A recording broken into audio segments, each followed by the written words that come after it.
Welcome back to B2B Marketing Futures, the podcast for B2B marketers sponsored by Exact, the B2B ad platform. Today, we are exploring a question that is every marketer's mind today, and it's about how do you position yourself as a winner rather than a loser in the age of AI. Okay, we know that AI is transforming content, operations, strategy, and even how teams work, but outcomes vary a lot. So some teams are accelerating creativity and impact, others are drowning in generic output, and we have a great panel today with us today, leaders in brand, field, marketing, strategy, technology. And before we dive into today's conversation, I'd love for each of you to introduce yourselves and share a little bit about you and your background. Maybe Sandra, would you like to start and give a sentence on yourself? Welcome. Yes, absolutely. I'm Sandra Anderstedt. I'm heading up marketing and communications in one of Sandvik's business areas called intelligent manufacturing.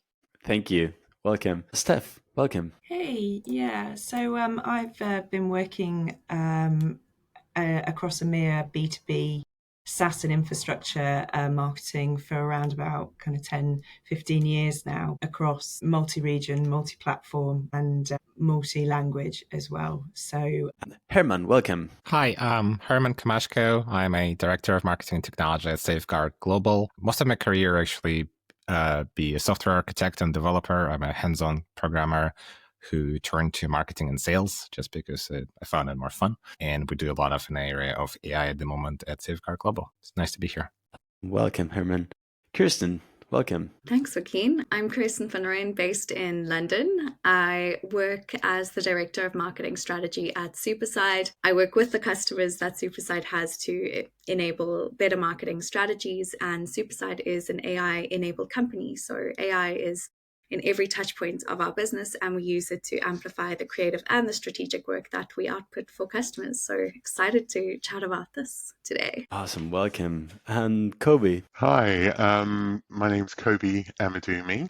I'm the former Global VP of Marketing for TeamViewer. I've been in technology for nearly 2.5 decades, and now I run my own agency called The Demand Cloud, working with companies to accelerate their growth and new business acquisition. Amazing. Well, great introductions. Thank you so much. Okay, so let's start with, to set the context, how are you using AI today and how AI has changed your lives, I don't know, in the last years or the last months? This is evolving so quickly. I use it in, I would say, 3 ways. I'm really interested in personal efficiency. So, of course, here AI is like taking me to the next level here. So anything from finding my documents in files without having to search for it, or lately I've used the notebook functionality in Microsoft Copilot and kind of poured in all the meeting notes about a specific topic, and then I can discuss and bounce ideas based on that specific input. So I think that's really good. And then the other area where I use it is with my marketing and communications team as well. It's an editor for content or a researcher to create campaigns or more extensive material. But it could also be for web translations, SEO, things like that. And then the third area is, like many of you mentioned already, we use it in our software as well, as software is our offering within manufacturing. So we use that AI in our manufacturing software as well. So AI is everywhere. It's hard to use any platform now without some form of AI happening in the system. And I guess for us at Superside and within my team and how I use it, is it shows up as less as a novelty and more just how we're able to run strategy and creative at scale. So we've really embraced using it to remove the operational drag so that our teams can spend more time on insights and judgment and creative direction, and really driving parts of the work that drive the outcomes rather than spending hours and hours and hours making pivot tables. And we also use it as a great way for us to collaborate on thought starters, creating projects in whichever AI tool we're using, and start to collaborate operate being in an async environment, working across 70 countries. It gives us a place we can centralize information and brainstorm together, but without you losing the core of what we're looking at.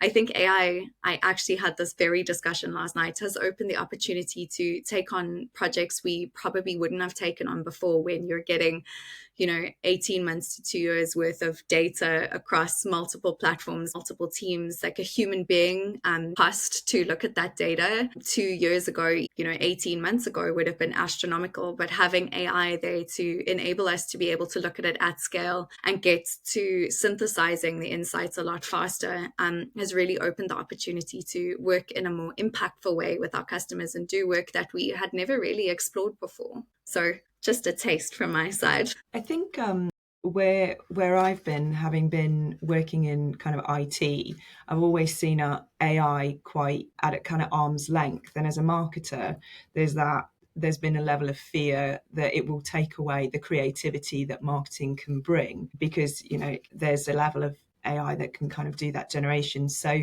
in the last kind of 6 to 9 months, I've been really in the testing phase to see where it's really adding the most value. And as you say, Kirsten, with that, operational drag and getting efficient, Sandra, as well, from where we're spending a lot of heavy lifting as marketers in, demand generation, lead loading. How do we create outlines, campaign outlines that are effective to the right audiences, and seeing what prompts really work to allow for nuance. So you're kind of challenging your own analysis within that phase to see what kind of comes out and how nimble you can be utilizing AI. So it's very much the last kind of 6 to 9 months using it with that kind of co-pilot organizational element, but also pulling it into being much faster at getting things in front of those who need to see it sooner. So that's kind of where the testing is, and it's kind of a little bit A/B and constant redrawing of what those lines look and learning with that too. I think the challenge for us as marketeers and people in an industry is how do we optimize those tools using the capabilities that they present for us, but also not forgetting the fundamentals of our experience, knowledge, passions, foresight, and insight into how our customers behave, how we interact with our sales operations, how we provide our company with the right opportunities to engage with in a quicker, faster, more effective way. So for me, it's about utilizing the skills and human knowledge with the tools that you have to be able to work faster and produce better outcomes for your organization. We use AI in all sorts of ways. We operate in 180 countries, so our biggest challenge is data gathering and information gathering, a lot of translations. And because we're an employment legislation company, what matters to us most is gathering data as quickly as possible as it happens. So as the new legislations are being passed, regulatory requirements are changing between different countries, how much talent we have to be able to gather that information. But with the help of AI and data gathering, we can optimize we're going to do all of the heavy lifting and all the hard work of scanning the internet every day for the key informational changes that are important to us. And then we're going to give it to people once it goes through stages of, AI workflow automation. And we use a lot of tools like N8N and Make.com. I'm sure you've heard of those before. We try to have a bit of a shift from using simple, text-to-speech, chat GPT or Perplexity conversation into more of a, what is our pattern? What does our marketers every day do again and again and again and again? How can we actually create a protocol out of it into, all right, every day we're scanning for, has there been legislation changes in any states? What are they? Do they matter to us? And it's very specific to our company, but that can apply to anybody, right? As any company and any marketing team, you're probably interested in the news that happened an hour ago because you want to react to that, you want to respond to that, you want to follow up with some sort of marketing campaign, run ads. And I think that's where the personalization and relevance really shines, because now you're not just talking about generic things that all of your competitors talking about, but you're trying to really, really help to your audience and your customers because you've just learned about something. You process that as a human being, but the only way that was possible is because AI does this robotic scan of the thousands and thousands of pages every day, right? Or every week, however you create the protocol. If AI does something well, great, let it do it, but let it do it automatically. And then as you're seeing the output, you can also refine the output and change process to make it better and better across the team or even across the organization if multiple teams, not just the marketers, are using it. So yeah, that's how we're using AI today. Well, those are great examples. And I would love to dig deep on those things that separates marketers who win with AI from those who lose. And I think this is very related with what you, Koby, and Herman were just describing, like using the capabilities of marketers, for example, be closer to clients, or creating protocols, as you mentioned, Herman, like the repeatability and reliability on the processes that we have. And we'd love to dig deep on that. Like, what separates marketers who win with AI from those who lose? I think fundamentally for me, AI is a tool like any other tool. We've had CRMs, databases, all sorts of tools in marketing forever, right? Number one, it's a tool. Number two, you're talking about the human element within AI and marketing in particular. So when we talk about the various use cases of AI, for marketing specifically, I'll give you one example. I recently had a couple of emails from copywriters I used to work with who are looking for work, because guess what? A lot of organizations are getting rid of their copywriters because I can put it through an AI engine and it'll give me all this lovely content straight away, right? Which is great, yeah. But the challenge is how does that content perform? How does it look to your client? The point I'm making is that with this base level of generic AI-driven content, not having that gap of marketing expertise, that content writer who spent most of his career understanding how to place words in a sentence, how to engage with your audience to start that conversation, using the psychology that they've developed over a period of time, but also using the tools to be able to enhance that, is something that misses the point for a lot of organizations because they think it's the panacea of wherever they're going to go to. Now, hands up, I use AI to help me with content, but it's to get started. And then you add your own experience, your own information, your own knowledge, the research you've done. And it avoids the issue around hallucinations for some of the AI engines that you get, where a fact is a fact until you challenge it and you find that actually it's not really a fact, they just made it up. Yeah, it's so important to remember that it's just a tool, right? Yeah, what about the rest? Can you recall a moment where AI amplified good thinking or exposed poor thinking in your experience? I think one thing, just whilst you were talking there, Koby, your example made me think of the kind of example of when they were doing kind of automatic testing with to identify dogs, and they were going through like doing that automatic thing, and then obviously the Alaskan Husky was identified effectively by the snow, not by the dog that was in the photo. In the picture. Yeah, and so that really, I think, hits home and really kind of speaks to how important it is to have that human judgment, have that kind of understanding of what it is you're actually looking at. Because I think whenever we're utilizing tools like this, what you're putting in is really, really it will always determine what comes out in the end. And I think I've worked with a lot of kind of skeptical marketers that have genuine concerns around AI, whereas I've kind of changed my perspective over the years of looking at what that looks like, with LLMs and things like that, and how that landscape has grown. And I always come back to, and Joaquin, I think I mentioned this when we talked before, about I kind of look at AI as that tool, that washing machine, effectively. I can wash my clothes myself in the bath, but I'm not going to it's not where I'm adding the most value.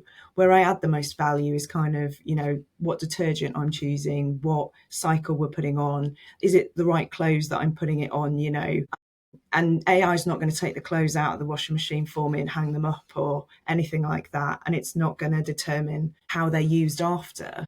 The human that's kind of adding into that will always do that. But it's knowing, kind of doing some intentional testing with AI, being really specific, with what you're looking to get out of it within relation to the work that you're doing. And I think as we're coming into this age of where AI is infiltrating everywhere, and also we're moving into kind of no-click territory as well when it comes to content and websites, it's really good to kind of understand what we're trying to achieve with AI, and setting a good intention to start with and being disciplined with it. Because I think over the years, marketing has shown, and in many other disciplines, experimentation, measuring those outcomes and refining the processes is always going to add more and more value. But you can't do that. Like AI can't do that for you. It requires a group of people, especially if you have to work cross-departmentally,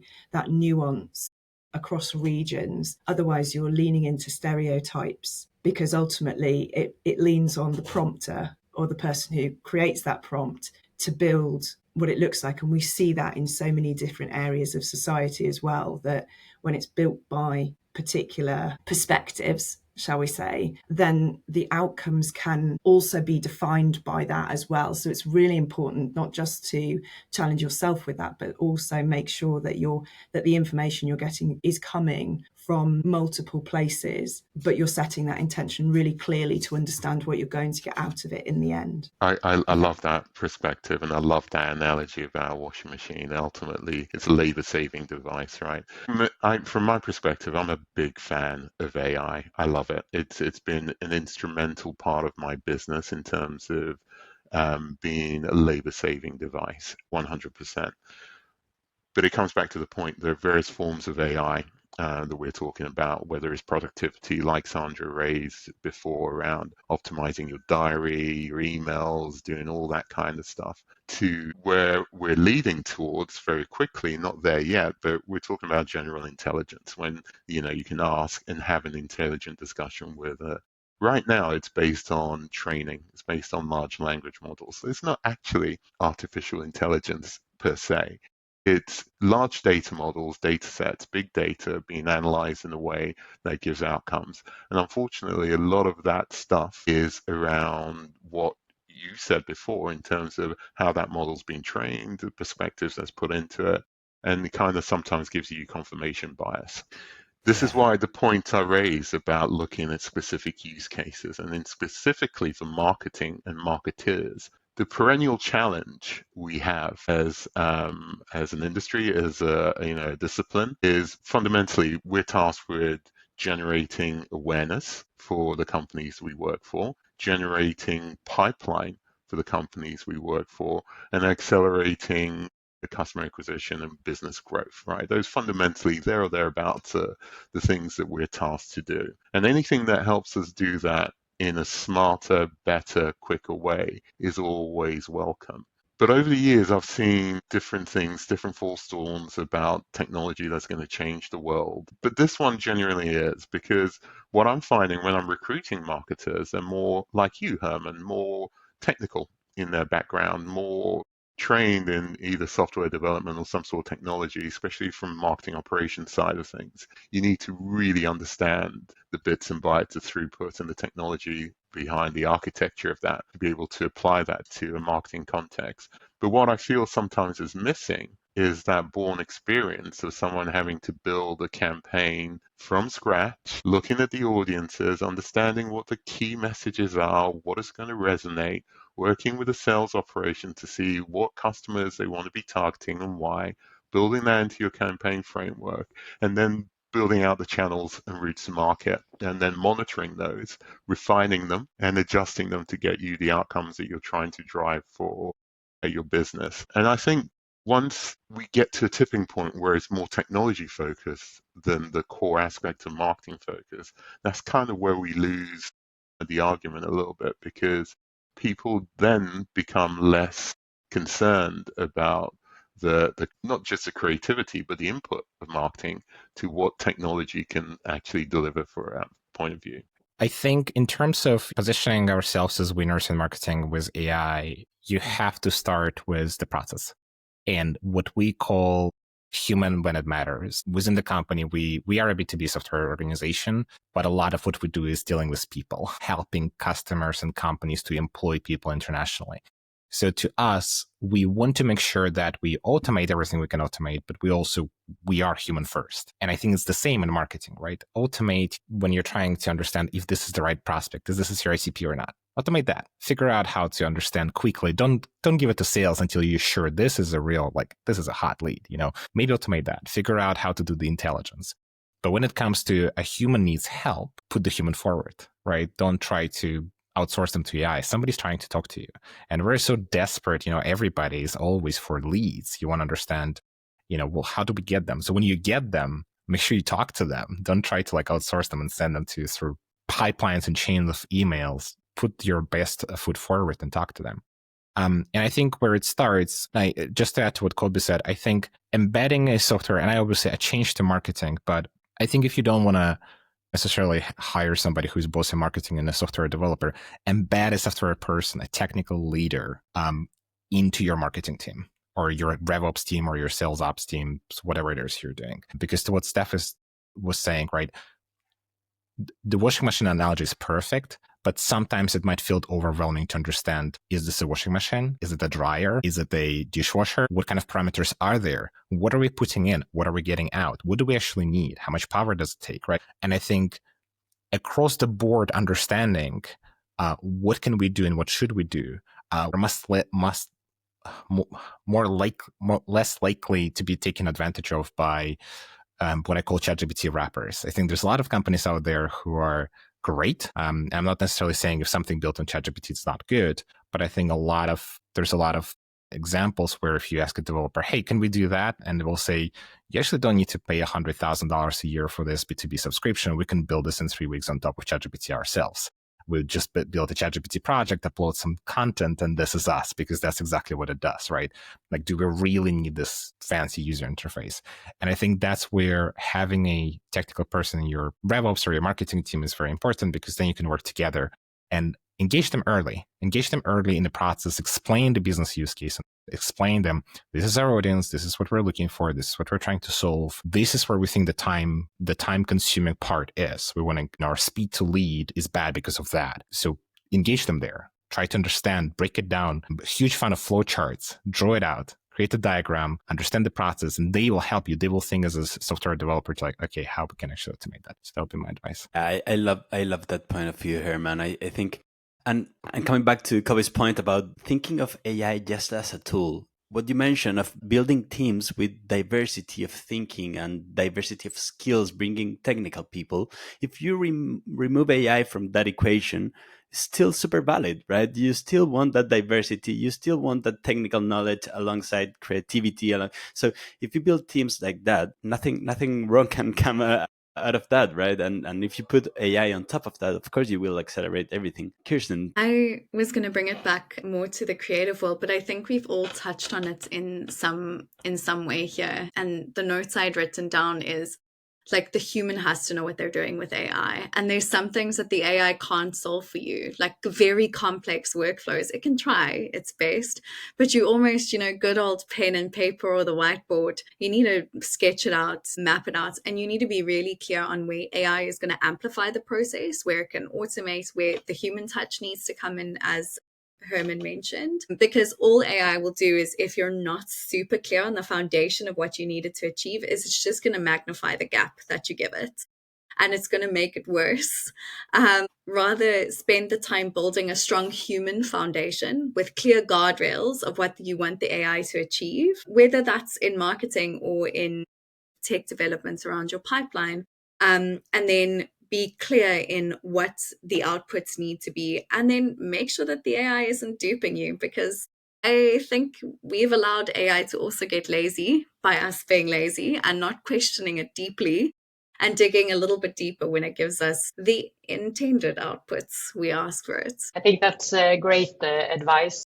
And another perspective that I would like to add to what will separate those who succeed with others, I think, is also to be curious and to have a continuous learning mindset, because technology evolves all the time, whether it's AI or other platforms.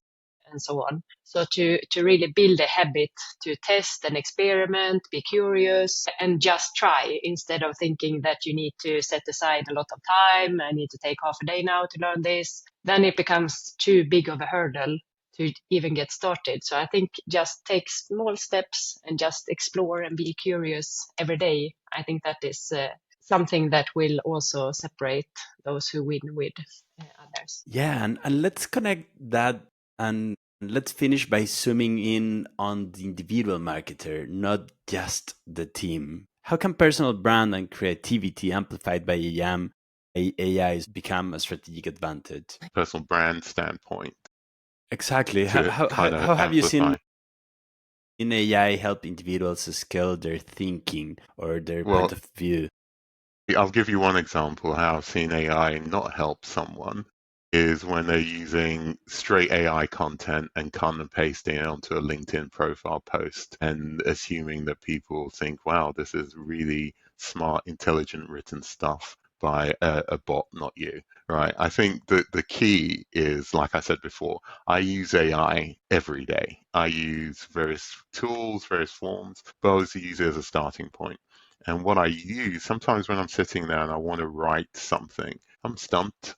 I'll use it as a prompt to get going. Then I'll look at it and think, actually, that's one of the points I want to raise, but there's other things that are missing from here. Then I'll add my own experience and own knowledge and personality to it. I think what doesn't help your personal brand is if you're sloppy and lazy and not actually add anything of substance from yourself within that. Absolutely use the tools to get you amplified, and get some consistency in terms of what you're doing and use that as part of your regime. But don't expect that the tools will do everything for you. All right, that's from my own personal perspective. The human being has to have an opinion, and the AI can be there as a partner, but it can't give you a voice. It can only scale the thoughts that you already have. And I think as marketers, we fall into a trap for both our businesses and our personal brands that, you need to be creating scale and you need to be making lots of content all the time. And I constantly say, make meaningful content where the AI makes it or supports you in it, or whether you make it with your own hands and brain the entire process, and use AI where it can help to accelerate the work, but make sure your perspective is very clear and meaningful to what you want to achieve. I think the word authenticity comes to mind. I think me personally, I engage with content a lot, way more than I should. And I think there's creators on TikTok and Instagram that I adore. And I think that's how you build your personal brand. You tell an honest story of why you do what you do. And that's the best marketing in my opinion, right? Is I will always be better sold anything if I know there's sweat and tears and why are you doing this? Why have you built this? Why have you created this? And I will always buy from you than from a no-name label because I know who you are. I know who you are, right? By just looking at, listening to you every day. You're just popping up here and there. The amount of stuff I bought, both professionally and personally, I lost count because I keep seeing somebody. I'm like, oh, actually, hold on. I actually want this juicer or whatever, right? And I think it's again, to human when it matters, it's hard to create content. If you ever try to consistently post on anywhere and grow audience, it's extremely difficult. And you all know, right? Probably with that Zach, it's probably a lot of work to edit a podcast and publish it and do all of the work. That's where AI comes in, right? You try to automate the process to understand, okay, where the time is being wasted, where can it be automated? The editing, the processing, we see more and more tools like Riverside, like Descript and others helping us with that. The authentic voice can come in the middle, right? You're still you, but you're trying to use AI to create consistency. And I think that's where AI and automation comes in for me personally. It's hard to every day do the same thing, but that's what works, right? That's how you create the brand recognition and voice. And we're seeing this across to what Koby said. I absolutely love that LinkedIn has become dull for a while. For a few months, it's like, I can't deal with this anymore. This is just becoming so silly. We're going from genuine posts, people start just posting videos of almost Vine videos on LinkedIn. Like, what is happening here? This is a professional network. And I think we're seeing a transition from corporate cold accounts, this is what we do, to, hey, I'm the CEO of this company, this is what we do, come talk to me if you have a problem, right? And And I think this will get amplified. And as long as you're using AI, help you to stay consistent and structured and help you to do this on a regular basis instead of trying to replace you, you're going to be fine. Great. Yeah, I agree with everything that you have said before now. I think coming back to what Koby, the use cases that you shared, I think of it more as use it as for your personal brand, use it more as an editor, not a writer.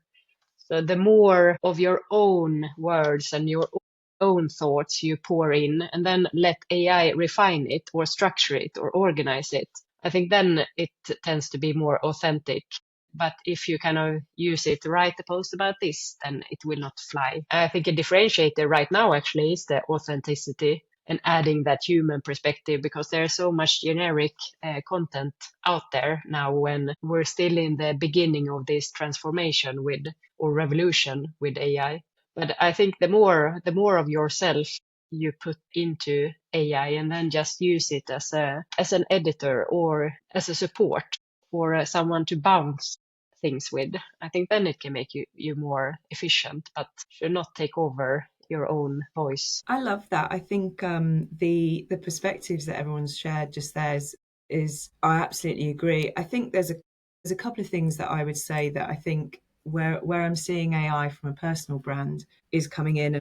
And I really, Herman, when you mentioned about authenticity, I think that is what we, both as marketers, but as humans that walk around in the world, that's what we look for. When we're looking to do business, humans do business with other humans in the end. That's where it's incredibly powerful. When things go wrong, it's how a business and their people handle that and how they support you through those things.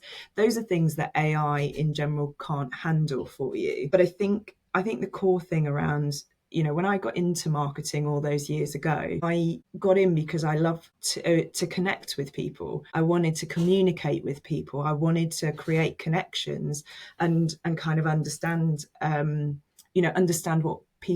what made them tick and how to develop a message that really reaches somebody and connects with them from the product that you're providing. And I think this goes back to a couple of things that you were saying, Koby, about being clear and being really intentional with what you're doing. From personal brand perspective as well, I think something that it can also help is around confidence building as we're going through an evolution of change.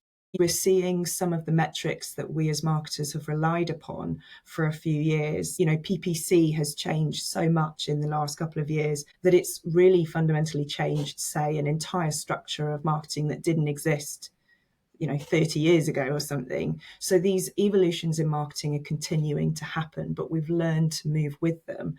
And I think as we see new marketers with new perspectives coming into the market, AI can be used is to build a level of confidence with, and not to use another analogy, but I call them kind of bumpers on the bowling lane. And I think this is kind of what you were saying, Herman, about having that foundational, and Kirsten, having that foundational element to understand where you want to be within what you're building with AI. And I think that can allow people to grow in confidence in different areas of marketing and also from different ways of communicating to different people in the organization. It can probably, in my opinion, accelerate a lot of the kind of diversity of thought process and how people approach different tasks to help people kind of move a little bit faster within, because everybody wants everything. The CMO and the CEO want something yesterday or 3 weeks ago even. And there are some people who get kind of task stuck and get that kind of task paralysis. And I think AI is a really great tool to help people kind of, I think they call it kind of eat the frog and get those things done to allow them to move on. And I think it's those things, again, it's a different tool that is just accelerating and empowering people. But as long as you've got those kind of bumpers on to make sure that and those foundations are laid and you're clear, then I think those things will definitely help as you build both as a business, but also where you learn to optimize as a human, because in some ways it's actually driving more human connection, AI, than it is driving the move away that we've probably been seeing over the last 10 years. I love that. I've learned 2 new analogies today, and one's eat the frog. I haven't come across that. And I think it was a famous philosopher, Ross Kemp, once said, if you stop learning, you become a dinosaur, right? So I'm a big fan of continuous learning, and I'm